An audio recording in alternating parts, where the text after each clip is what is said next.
Hi, everyone. Welcome to a new GCS Connect Leaders Series episode. At GCS, we've been doing a lot recently around cyber. We have a new GCS Cyber division that's growing really fast and having lots of interesting conversations with leaders in our network. Pri Alagoda is one of those. He is the CISO, Chief Information Security Officer for Nottingham Trent University. And we're using this discussion, one, to kind of understand more about Pri's journey as a leader, but also to really understand that CISO role itself and what it kind of means within organizations and why it's so much in demand in such a fast growing kind of area. So, without further ado, as I always say, here's Pri telling us about his journey and also the journey of the CISO. Thank you.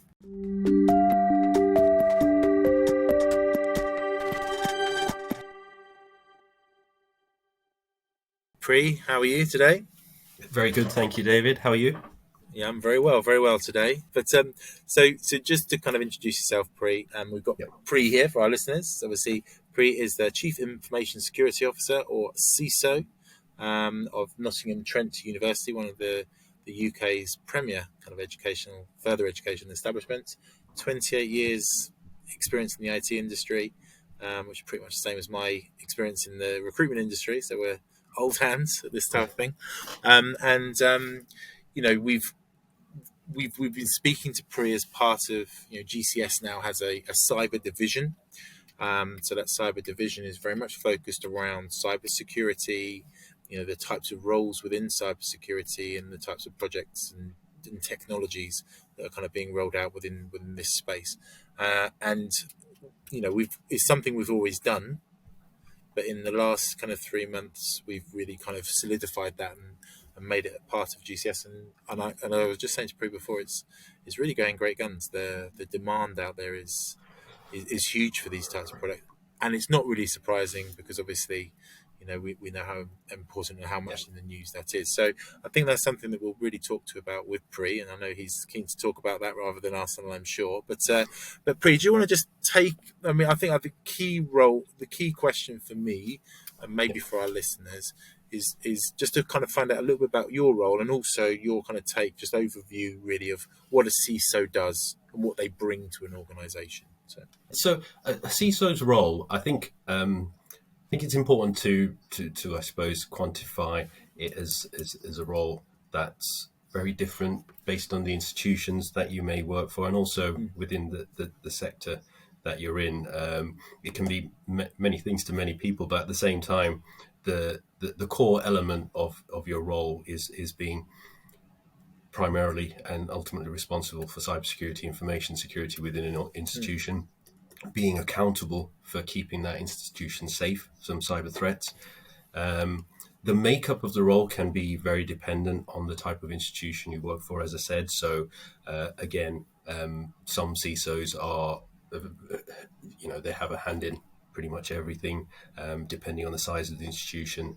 Our institution is particularly large, so I tend to focus on the security roadmap, the strategic side of security, information assurance.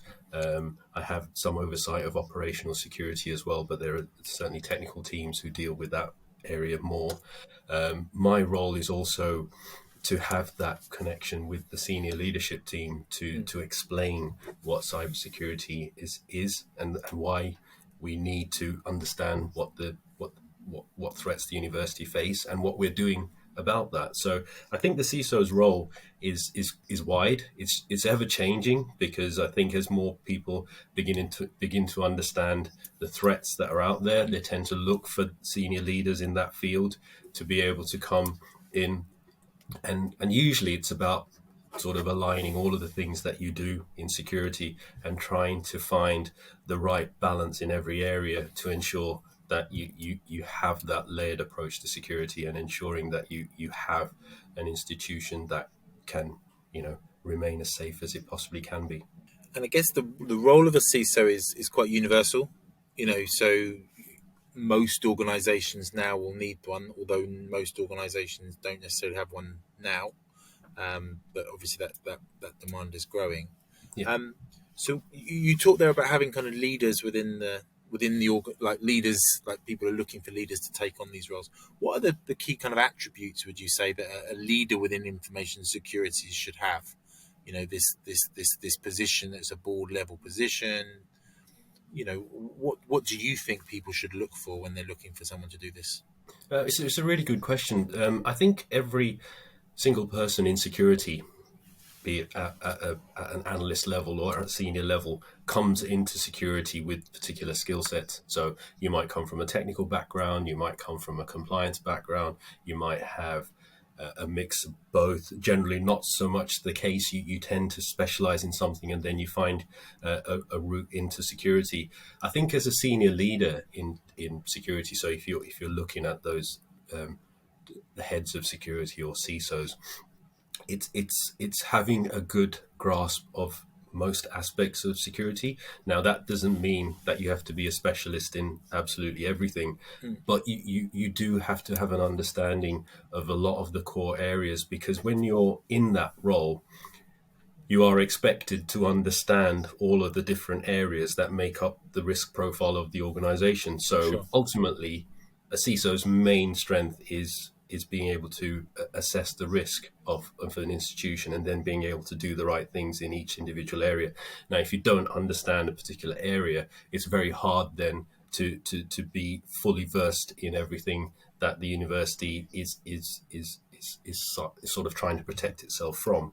So I think from a skill set perspective, a CISO has to have a really good understanding of information assurance, information security, technical security, the even certifications and what it takes to ensure third-party assurance of an organization. All of those things do come into play. And I think you have to feel confident enough to be able to answer questions in a way that assures the people that you're speaking to at various levels. And I don't mean that just when you're talking to the senior leadership team, even if you're talking to, so take my institution, if I'm talking to students, academics, professional services, the leadership team, the vice chancellor, the COO, you have to be able to communicate and be versed enough to talk about many different areas. Because I assume that, you know, one of the important, you talk there about communication and, you know, and bringing this through.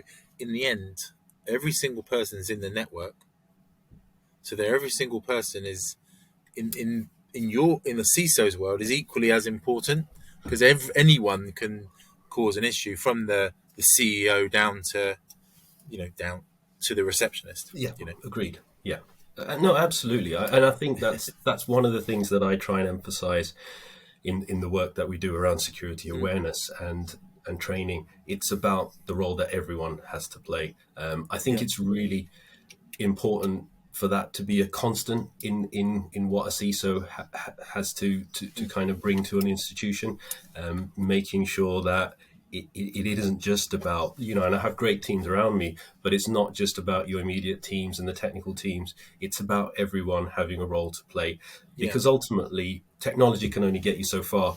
It is really about the people and being able to rely on their ability to spot things and to be able to make sure that you know collectively you're keeping your institution safe.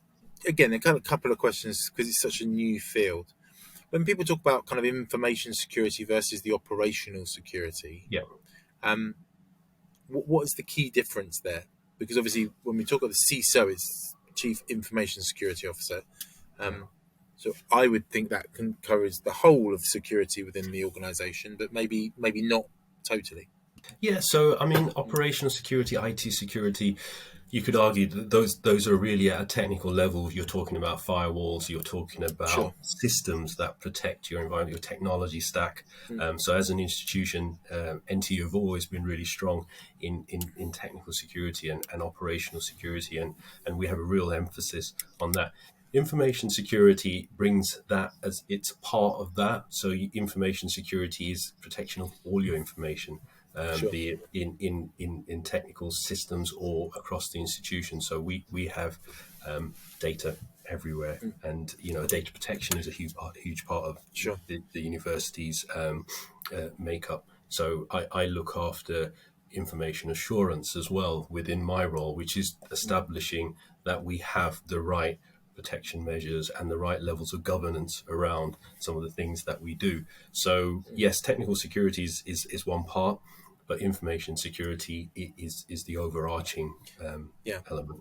So the kind of technical security is they're set up the kind of the IT platform to make sure that the platform itself on a day-to-day basis is secure, right? So you can't just, no one can just rock up into the network and think, Exactly. oh, cool, I'm in Nottingham Trent now. You know, the Yeah, passwords are set up right, that you know, exactly. the laptops can't just log onto the Wi-Fi router willy-nilly, if you know what I mean.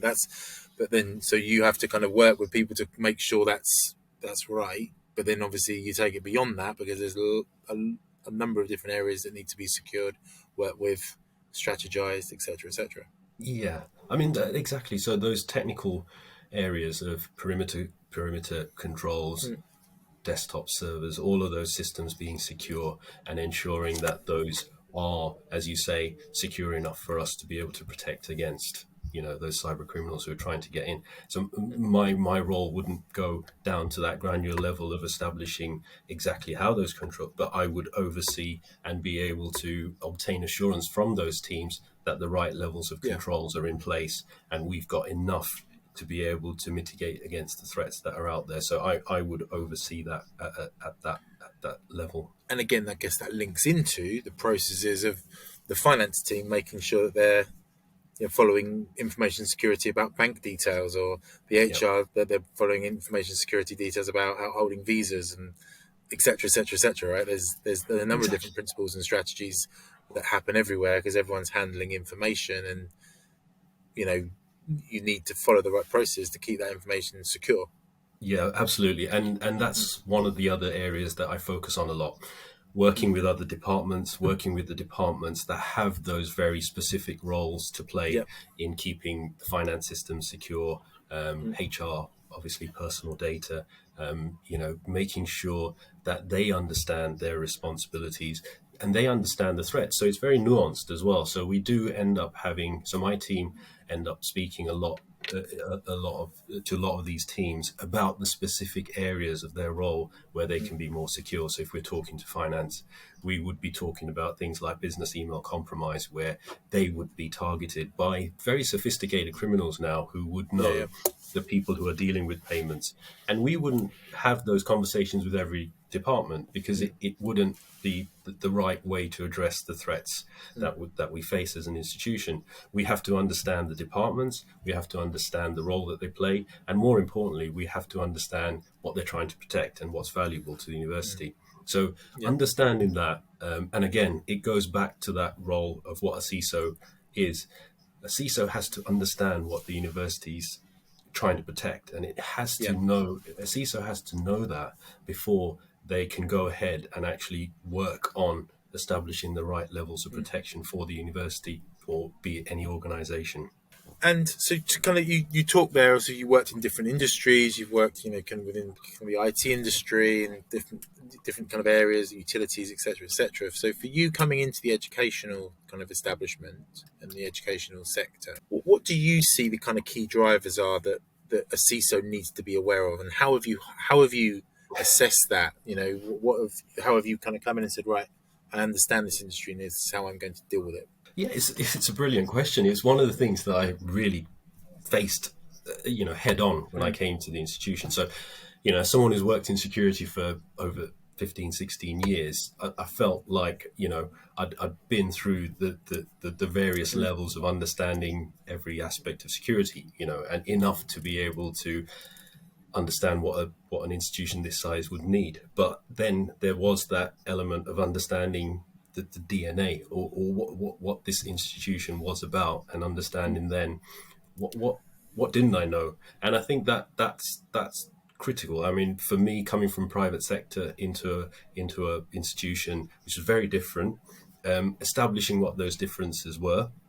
Ultimately, I'm a security leader, so I needed to be in a position where I was also understanding from a security perspective what I needed to look at the institution, look at what we did well, maybe work towards addressing any gaps if they were there. But at the same time, doing that in a way that I still understood what made this university unique. So for me, it was understanding things that were really different to working in private sector. So the university works on a completely different annual schedule, so it doesn't work to the same sort of annual events that private sector institutions do, because you've got things like clearing, you've got things like open days, graduation. So those parts, the parts of the university that were different were the things that I needed to establish.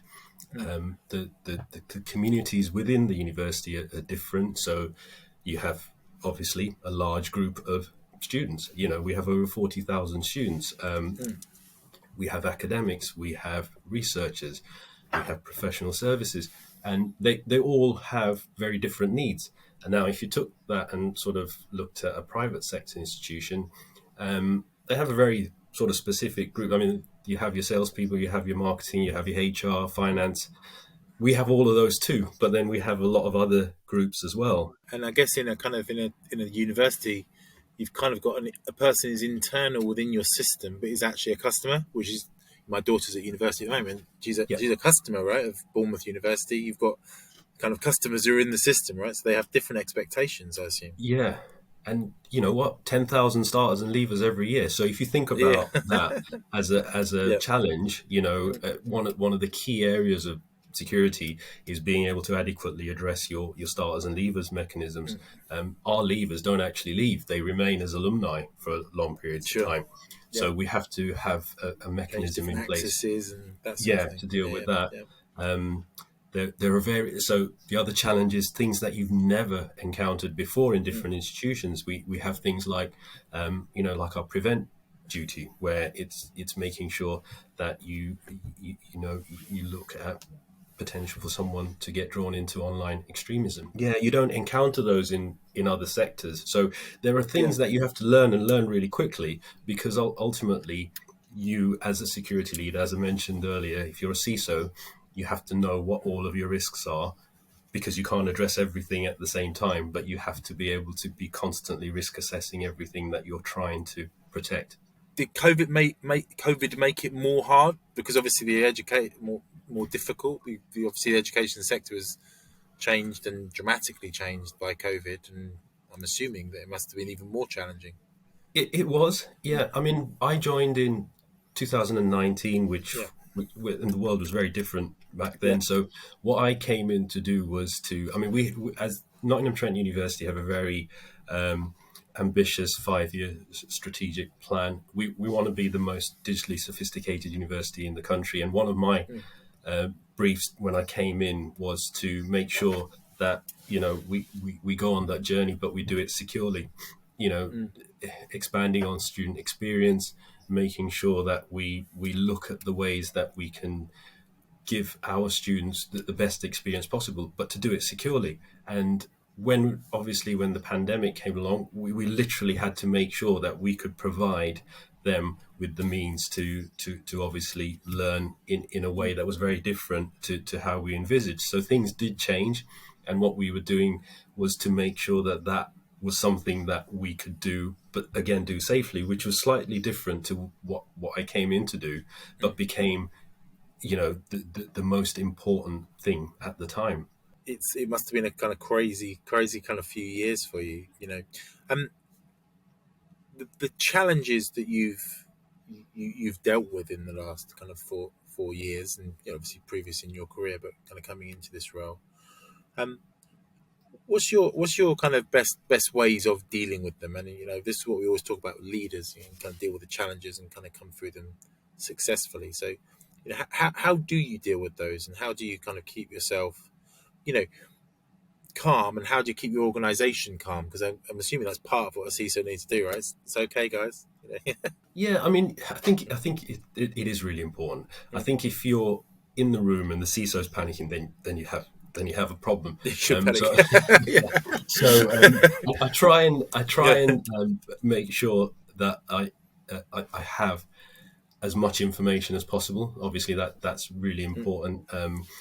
When you ask the question of how do you address all of the things that are going on and find, I think you have to be resourceful, and I think you have to be you have to be pragmatic. I mean, we had to make some really difficult decisions. As I say, risk assessing is really important. We knew that there were times when we couldn't do absolutely everything that we wanted to do, but looking at things with a view on, right. So the difficult part is the challenge is, what do you do now versus what do you need the most, kind of thing. I mean, those conversations were being had all the time.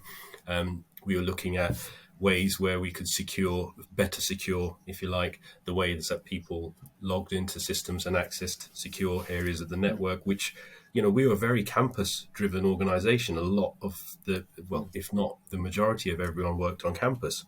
Yeah. And suddenly we weren't. We weren't an institution where we had quite a big mobile workforce and where we could sort of replicate some of what we did with the mobile workforce for the rest. We were a campus-based university, and that's what we are. We even now, our focus is on learning, teaching in person. And that's what we are. And that goes back to the point about having your customers, right? Your customers are part of your organization, because I know, again, my daughter's at university, and I would not expect for the money that you're paying for the tuition for it to be a kind of an online hybrid type thing, and there's obviously an educational conversation that's been ongoing since, hasn't it? Absolutely. So it has to be campus, so you have to set it up in a certain way, and you have very kind of set customer base that are very, very close to you, aren't they? They're there. Yeah, and expectations are high. I mean, we work in a crowded market. There are lots of competitors, and similarly to competitiveness, there is a lot of collaboration in the sector as well. So, you do have very meaningful conversations with people who are going through the same things. Another key difference that I would suggest from private sector, within the higher education and further education sector, you do work very collaboratively.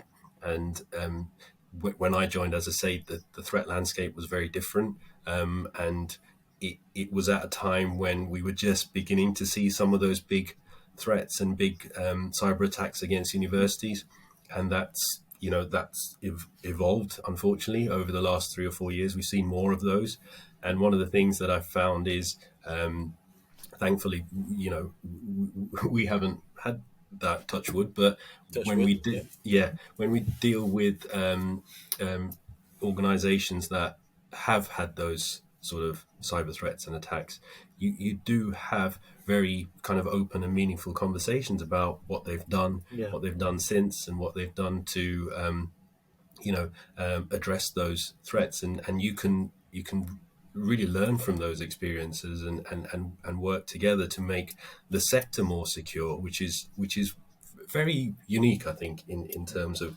the different sectors I've worked in. And what excites you about cyber at the moment? What kind of innovations do you see coming down the line that you think will give the good guys the upper hand? I'm sure you see quite a lot, right? And you're assessing new tools and new ways of working. What do you think the most exciting things are that are happening in the protection side?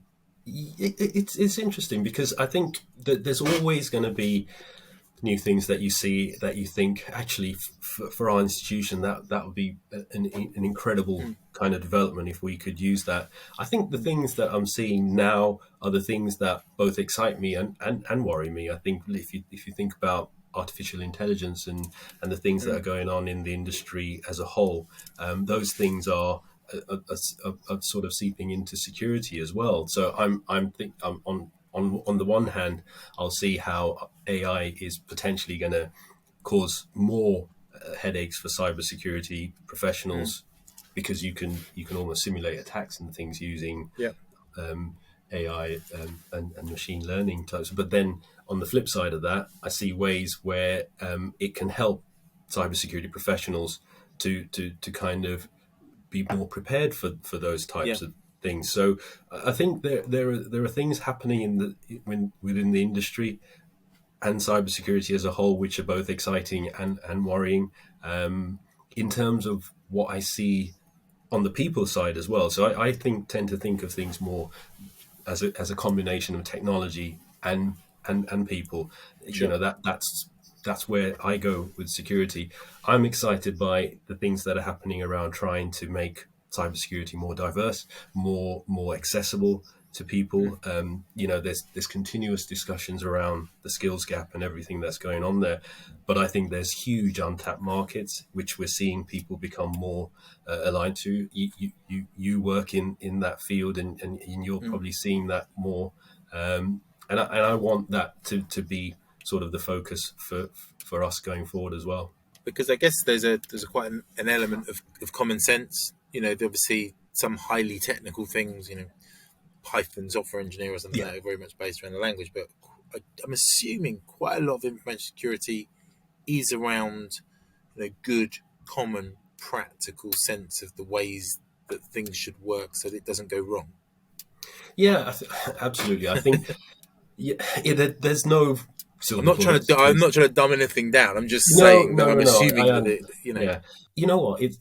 It's about transparency. It's about making things more accessible. One of the things that I found when I arrived, not just here, at most institutions, is if you make security accessible, if you make security more meaningful to people, then they buy into the message. And I think a lot of times when security, when it doesn't work, or when you find that people are,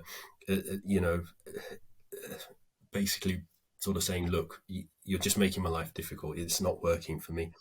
It's about not explaining the why. And I find explaining the why is the most important thing sometimes. Why are we investing in these technologies? Why are we investing in people to help better secure our institution? What are we trying to protect against? What do those threats look like? And as you explain that more, and the narrative is very different in different institutions. Like at the university, we hold regular workshops. We've built cyber awareness training modules. We do regular updates on social media and in newsrooms. I write papers for the senior leadership team to understand what we're doing. And it's all about making it more accessible and making it more available to people to understand and hopefully take away into their private lives as well. Because I'm a big believer in things being, if you can identify with things not just in the workplace, but what you do at home as well, then I think it becomes more meaningful and you have more a vested interest in understanding the message. Yeah. And is that one of the key challenges that you face, is that, and interestingly, more conversations I have around cyber, and people are actually saying it, that people in cybersecurity or information security, they need to be aware of how the business works. So you need to help the business, not hinder the business. You need to strike that balance. Is that one of the challenges that you face? I think you have to understand, and you have to be an enabler. I personally think that as soon as you're seen as an enabler and as someone who wants to understand why the business wants to do something, and then being able to explain, because once you understand the institution and why they want to do certain things. So if I speak to our research teams, for example, and they want to collaborate, they want to work with other researchers. Which is obviously really important for scientific research, right? They have to. Exactly.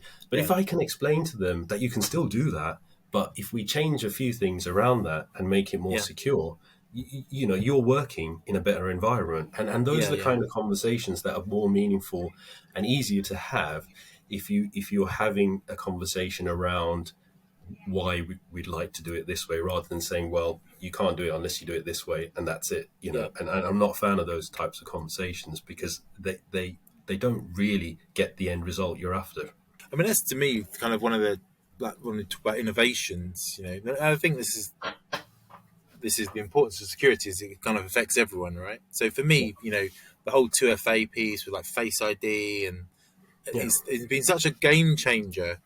If I think back to kind of the password era to now, where we've got this authenticator app, and maybe I shouldn't say this to information security people, but we've got authenticator app, you use your Face ID, it lets you into your Citrix, etc. It works quite well. It's quite easy. Yeah. And that's almost like, oh, that's cool, the way they've implemented there. It makes it much easier for me now. Yeah. Is that something that you're constantly, trying to achieve? Like, let's make it easier for people to be more secure. Yeah, I think you have to try and you have to make it easier for people to understand the things that they can do to still stay secure, but Yeah, not necessarily feel that they're doing something any different. And I yeah, think embedding it is the key. And I think we spend a lot of time trying to ensure that security isn't a separate conversation. sure. It's almost like a seamless conversation that Mm. happens within the context of any project. So for me, being involved in university-wide projects, I mean, we're currently running some really big university-wide projects around, Yeah, for example, student data transformation and person-centered design. Those are some really big projects that we're running that we don't get involved just as a sideline or an over, or an afterthought. We're involved from the start from a yeah, security perspective because we're trying to make sure that the conversations around what they're trying to achieve in those projects are incorporating security at the very heart of it. mm. So, which makes it more easier to have the things that we want to do embedded within the whole And the whole piece. Yeah, institution. Yeah. yeah. We talk quite. I mean, we also have some people that work on the kind of DevSecOps side, which is obviously similar. Kind of ongoing continuous development, but think about the security at the same time as you're developing it, rather than having someone else doing the security at the end when you've done it to make sure that it's secure. Try and develop with security in mind, and hopefully that makes it easier for everyone, right? Yeah, absolutely, and I think that that's absolutely true. DevSecOps as well. We speak with our developers a lot. In terms of the work that they do and making sure that they understand the things that they can do from a security perspective. We are very committed to security within the technology team, so that's already something that's quite well embedded. What I tend to do is then try and make sure that the things that we do are articulated in a way that it translates to what business value we gain as an institution by doing something a particular way. Yeah, And that linkage, I think the joining up of the dots of all of the things that we do and all of what that translates to in terms of, increasing our ability to protect against the things that we know are out there. That's another really important part of what I think I do when I yeah. have those The value you're conversations. bringing. Yeah, yeah. The value, yes. It's interesting what you said about Nottingham Trent wanting to be the most kind of the best digital enabled university, and as a kind Yeah, of grand plan to have. Um, in the terms of further education, and in a competitive world, yeah. um, is that something that people are infused by, that they feel like this is something to kind of really kind of aim towards, and I guess that's the part of the leadership, right? You have to show leadership to your team to say this is where we're going for, this is the goal. Yeah. Do you feel that's an important thing to have within an institution like yours? It really is. I think our sort of commitment to digital sophistication is not just about the latest and greatest Mm, technologies. We invest a lot in technology. Don't get me wrong, we do, but it's not just about technology. It's about digital confidence. It's about digital skills. It's mm, about making sure that we have the ability to use the technology in the way that it's intended. We also talk a huge amount around using what we have to the best of its capability. And sometimes you don't tend to do that. You tend to find ways to work around the issues that you have with certain things and not actually use things to the best of the, like I mentioned, student data. We have a lot of student data within the mm, institution. Do we use it to the best of our ability? We're running a whole program which is going to run for years to ensure that we really emphasize how we do that. And that's all about digital mm, sophistication. It's just utilizing what you already do, but in a more meaningful and sort of effective way. mm. Digital skills. So I mentioned we do a huge amount around cyber awareness. We started with staff. We now do it for students as well, and we run. Because that's what you take home, right? It's like you said, That's like what you take these are home. things to Yeah, learn to take home, and that's yeah, what you use throughout your world. and digital confidence. We're trying to make sure that everyone is equipped to actually do their job Mm, in a way that utilizes technology to the best of its ability and best of your ability as well. So that whole digital sophistication piece is multifaceted, and it's something that as a university we're really trying our best to focus on as an institution. So, what are your main priorities as a cyber leader for this year? What are your main priorities for this year ahead? Making sure we stay secure out of the news. Yeah. Those are always good things to start with. I think we've done a huge amount. We've done lots of things that I came in to do, but the journey never ends. We're looking actively at things like managed services to kind of emphasize the work that we already do and build on things that our teams are able to do.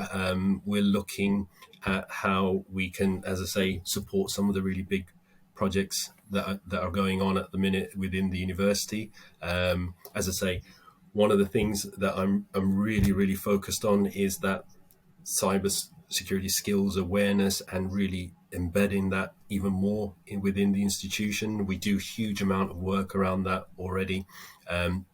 But I think as the threats become more sophisticated, so do we have to as well. We have to really make sure that our people are equipped to deal with those threats as well. As a team, as I say, I've mentioned it before, security is a team effort. So we're making sure that all of the teams are focused on the projects that, are going to bring us the most value. I think that's the key, as an institution.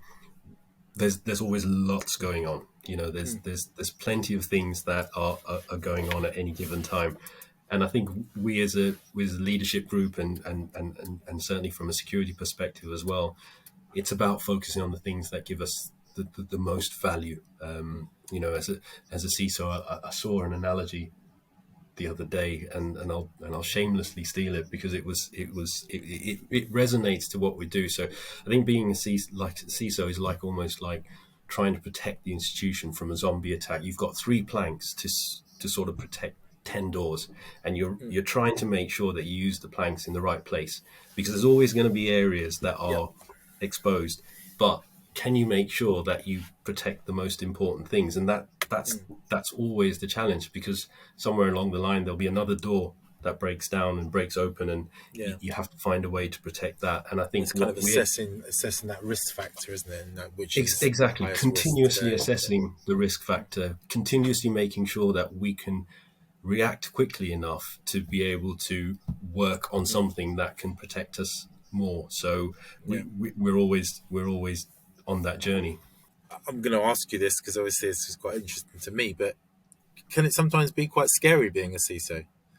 Like you see stuff, and you're like, well, look, we dodged that bullet or something. You're like, do you see? You wouldn't obviously tell me what those things are, but from your experience in the industry, Yeah, I didn't have these say stuff that would make my hair curl type thing.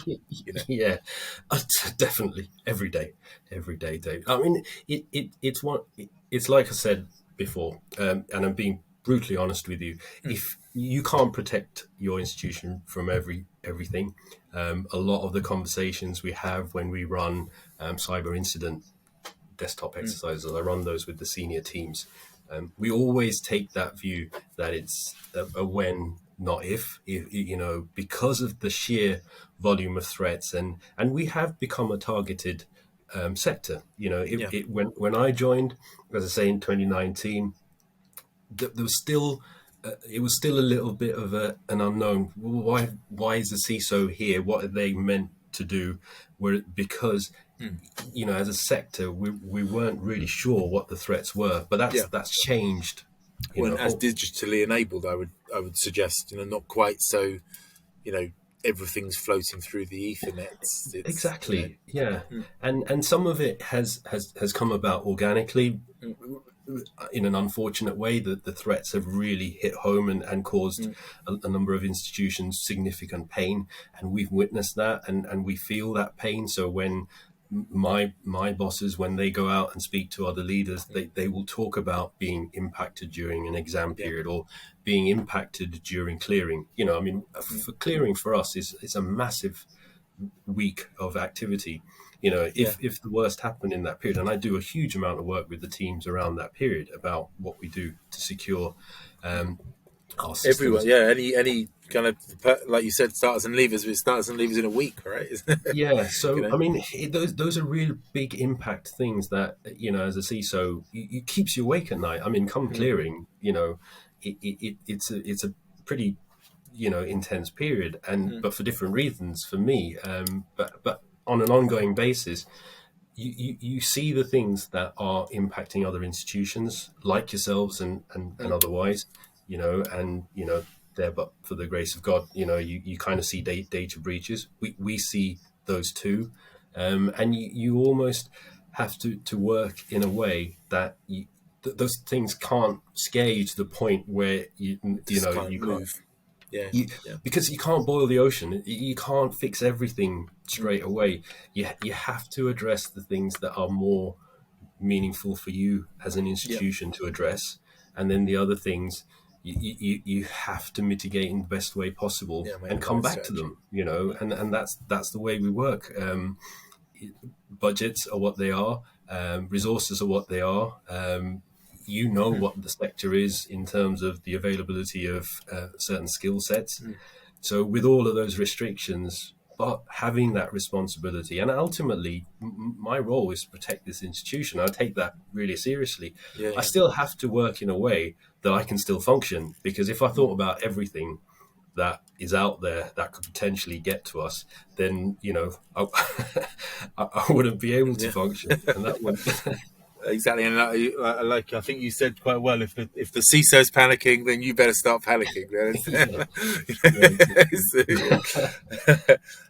Well, it's been a great conversation. You know, it's been really, really good to speak to you, Pri, and you know, I really appreciate your time and also your candor with these types of things. I think it's useful for our kind of listeners and subscribers to hear. But you know, from my side, you know, I do thank you very much for talking to us. I wish you well. You know, Thank you. keep NTU safe, and yeah, hopefully we can kind of talk again in the future. So yeah, Thank you, David. I've enjoyed it too. Thank you very much for having me. cheers, thank you.